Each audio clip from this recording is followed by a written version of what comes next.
This has been great so far. We want to transition now into a segment that we call Start, Sub, or Sit. And we will give you 3 different basketball topics, ask you to start one, sub one, and sit one, and then we'll have a discussion from there. So, Coach, if we're ready, we'll dive right in on this. So, sure. The first one is themed offensive killers, and we got to give you a little credit for this because you had a tweet somewhat similar to this question for you. But these are offensive shots or shot selections that can really kill your offense or make it hard to score. So start, sub, or sit. Start being the one that's the worst. That'll hurt your offense the most. Pull up threes, especially in transition. Wild drives to the rim, or first side shots, threes with no passes swung to that second side. So start, sub, or sit, the worst of those 3 actions. Dribble drives to the basket out of control. Start. Okay. Yeah, out of control. Because that's when usually it's a wild shot. It could be a turnover. You have no chance of defending the basket in transition. So that'd be the worst scenario. The quick shot in transition would be the start, and then the sub would be the last one as far as the ball on the same side. Not swinging it. Got it. Again, they're all bad. The answer is, unfortunately, they're all bad. And what happens is that, so here's a question for the viewers right now, is that how many drills do we all do as coaches as far as full court shooting drills offensively? So for example, when's the last time you drilled every day in practice or 3 times a week in practice of early offense, taking a pull-up 3-point shot? Yeah. Hardly ever. Yet players do it all the time because why? They're playing under adrenaline. And so that shot, even though it's a momentum shot, that goes in probably, I'm just guesstimating, once every 4 times.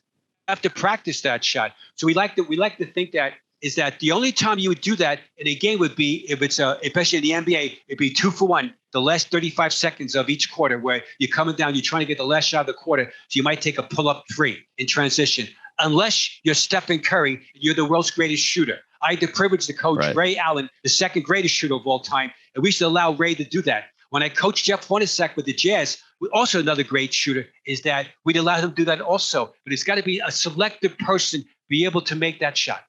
Like I said, all 3 of these obviously can be killers offensively.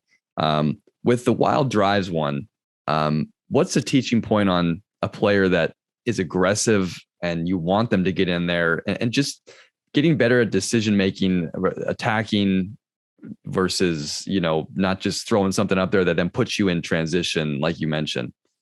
Well, the thing is that you want to be under control, both with the dribble and with your mind and with your body. So there's 3 parts of it.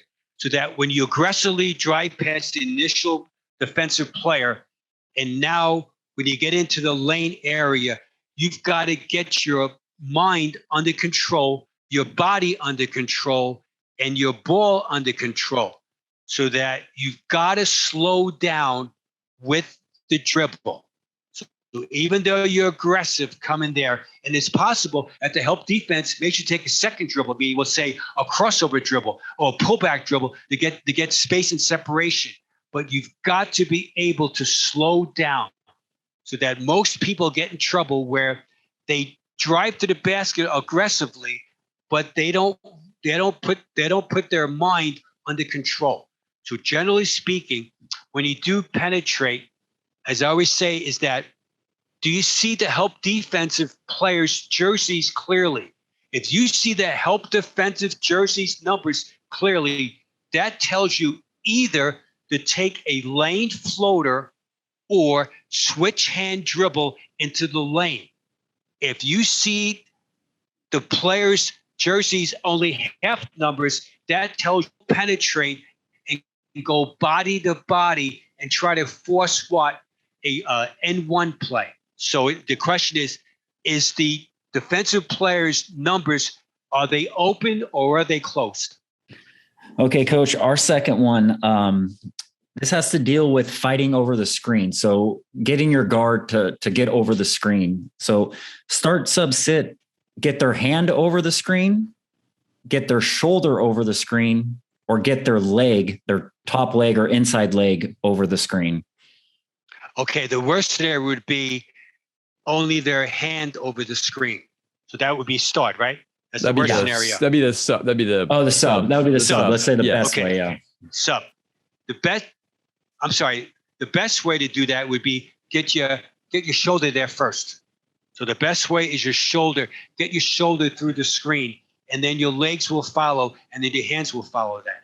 So much is that, just from a teaching point, is that what you want to do is you want to drop your lead shoulder below the screener's hips. Below his hips. So once I get my shoulder below the hips, then my footwork is going to follow, and so will my hands. So many times the defensive player runs into the screen head on, and that's what we call Dishrag defense, where they're like a dish rag. They run into the screen and they fall down like a dish rag at the point of the screen. So shoulder 1, legs 2, and then hand 3. And when fighting over the screen, you said, so you'll have them get low, and of course you're going to have them get physical. Will the defender still say perpendicular to the screen, or will you try to get on his hip? What is kind of the pre-movement before you start to work on getting your shoulder over? Okay, you always take the screener. You always take the cutter, into as the defensive player, into the screening action. Then this we call ride and decide. Ride and decide is when you decide to either stay on his body and fight through the screen below the shoulder, so the screener's hips, or you take the cutter to the screen and you decide based on how accurate the cutter is / shooter, where the location of the screening action, and also the time and score of a game. And that's how I decided to go either single space through and then meet the cutter later on in the screening action. Ride and decide. And will that still apply for on-ball screens for pick and rolls? Very much. So pick and roll is that I take the dribbler to the screening action, and I'm on his body. Then I decide the coverage of what I'm going to do. Again, based on who the dribbler is, based on his shooting ability, and based on what coverage you're in. Again, so many times, switch defense, you're asking a big guy to switch onto an elite dribbler, and he or she can't do that. So much is that you decide if you're the big in the coverage, meaning the player that's guarding the screener, can he really truly play cushion defense and against a superior offensive player? Most times they can't. It's not their fault. They're big in the coverage. Coach, move on. We got a couple more here for you. So our next start, sub, or sit. This one has to do with role players off the bench and the type of player that you prefer to bring off the bench to kind of help your team in certain spots. So start, sub, or sit, the scorer, the microwave guy that you can put in and will get you points right away. The specialist, so maybe that's someone that's defender, rebounder, or maybe just like a spot up shooter type, or the glue guy. So someone that comes in and isn't really going to do much, maybe offensively, but just defends and moves the ball and does what you need to do. I would lean to one. The most important one is the scorer. Usually speaking, the scorers come into the game. That's their job, to be able to score the ball. So number one would be the scorer. And we embrace that player. And that, usually speaking, you don't start your 5 best players. You start your 5 players that play as a cohesive unit, so that your 6th man should be a wild card type player, usually scoring the ball, and you embrace it. And then when you sub in the game, his floor mates that try to execute, they really want him to shoot the ball. The next scenario would be a defensive specialist, that he comes in the game and that he would try to slow down the rival's top scorer that's given you so many headaches during the game. And the last scenario would be the person that's a glue guy that ball moves. But usually speaking, I would lean towards the glue guy to be a starter, unless he's so deficient offensively where you have to hide him offensively. So if a glue guy is a hard time scoring, he becomes an automatic cutter on ball side. So if a player can't score the ball, but as a glue guy / defensive minded, he becomes an automatic cutter all the time or ball mover, because you don't want him to be on the same side of the floor because now with the ball, because now the defense now is going to double team all the time the ball handler or the scorer who has the ball. Coach, quick follow-up. Obviously, all three of these are on, you've coached and are on teams all across the world right now. My question is on just the depth of a bench. And in your career, you know, when you have a tight unit or tight rotation, 7, 8, 9, you know, everybody says we have a lot of depth and we like to play a lot of guys, but really when it gets down to it, how many guys do you feel is the most effective in a tight rotation? 9 at every level, because remember, during the course of a season, players are going to get injured and players are going to get have illness as far as, you know, flu, etc. And so your job as a coach is to develop the bench. And that, again, if you're a young sophomore, let's say, for example, your young sophomore, age 15, big guy that's got, quote, potential, you've got to play him on the court with other more experienced players, so that some of his glaring non-strengths do not come to be exposed. If you play him as an off-the-bench guy or a sister with the other players that are reserves, he'll be more exposed. So I always say that your 8th or 9th man, generally speaking, should play X amount of minutes with the starters. And usually that starter should be the glue, hopefully, point guard, so that those players' non-strengths, they're not exposed.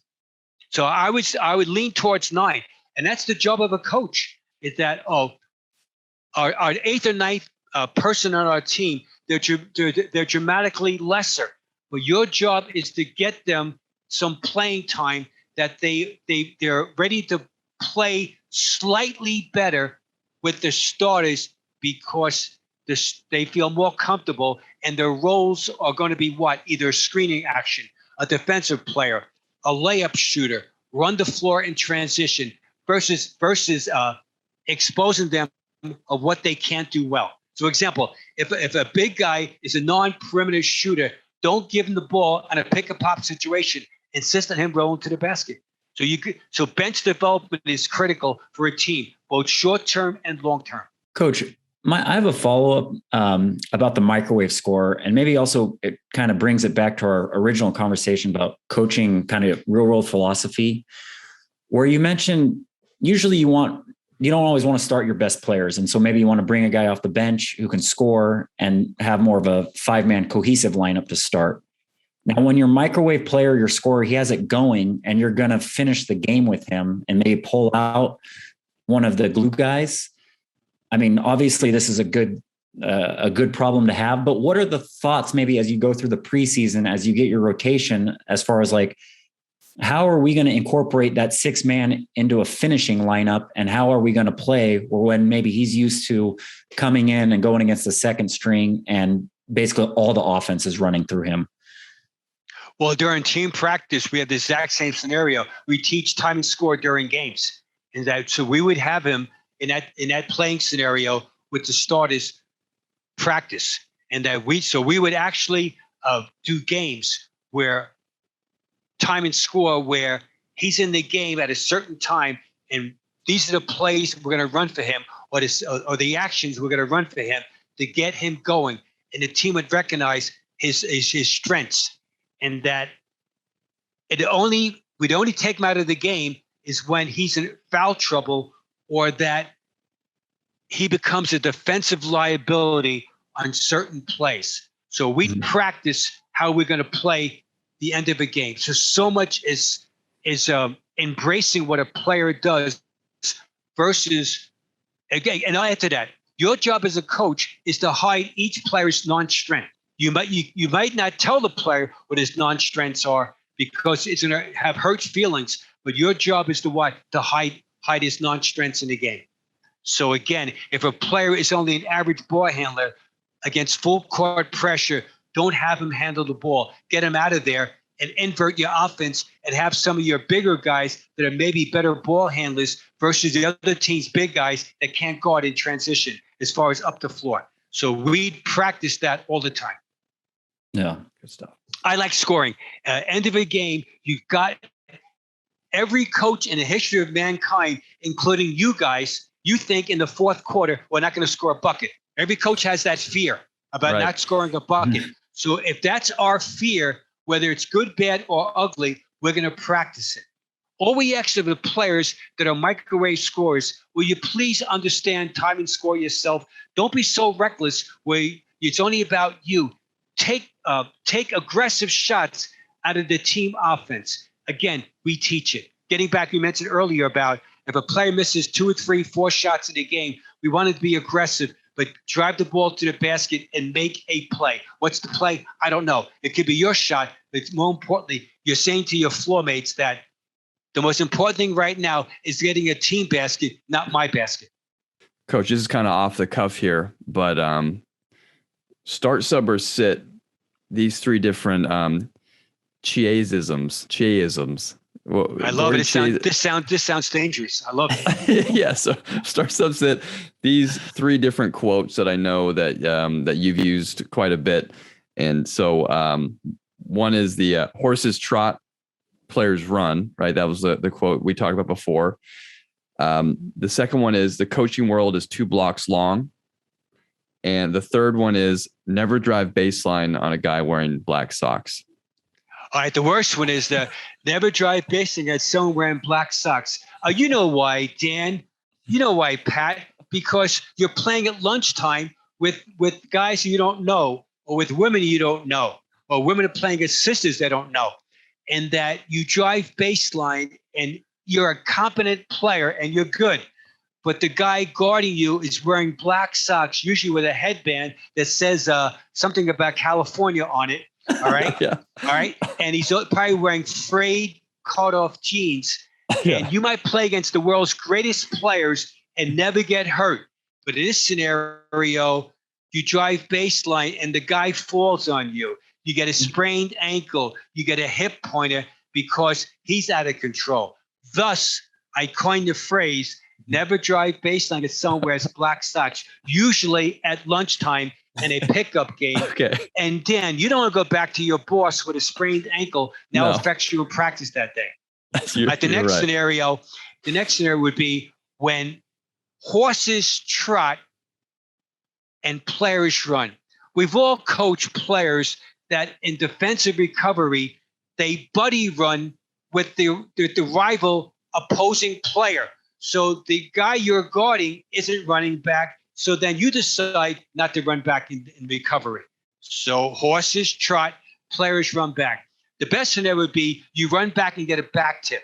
So my question for all the coaches out there, how many of your players get a back tip in transition? How many players? Imagine if each player that's a starter in the front court can get one back tip in transition. You get, I call those U-turn baskets. I get a back tip and suddenly I turn around and get a basket the other way. Yeah. And the last one is that, oh, by the way, the whole coaching world is 2 blocks long. That we know someone that knows someone else that knows someone else. That's why it's so important, relationships. So Patrick, you and I have not met. You're in Germany right now. I'm in Salt Lake City. But by the way, I'm a native of New York and New Jersey. And Dan right there is from California. So here we are. All 3 of us are total strangers. But you know something? The whole world is 2 blocks long in coaching. Isn't that special? Absolutely. Very true. Keeps our podcast going. Yes, absolutely. Well, Coach, those are 3 terrific sayings. And we'll think twice about driving baseline when I see the jean shorts and black socks